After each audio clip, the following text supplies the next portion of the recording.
राधे राधे महाराज जी। महाराज जी, अगर स्वर्ग और नरक में हम पुण्य और पाप के फल भोगते हैं तो हम धरती पर कौन से पापों और पुण्यों का प्रारब्ध भोगते हैं?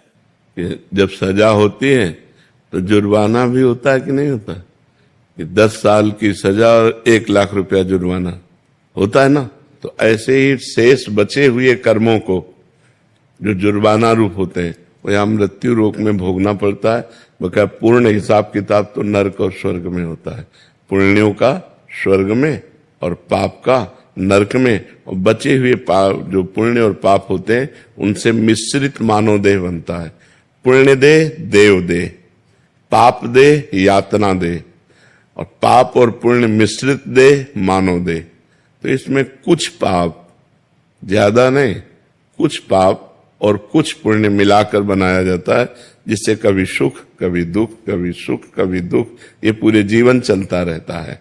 लेकिन देवलोक में दुख नाम की चीज नहीं है, नरक में सुख नाम की चीज नहीं है। यहाँ सुख और दुख दोनों है।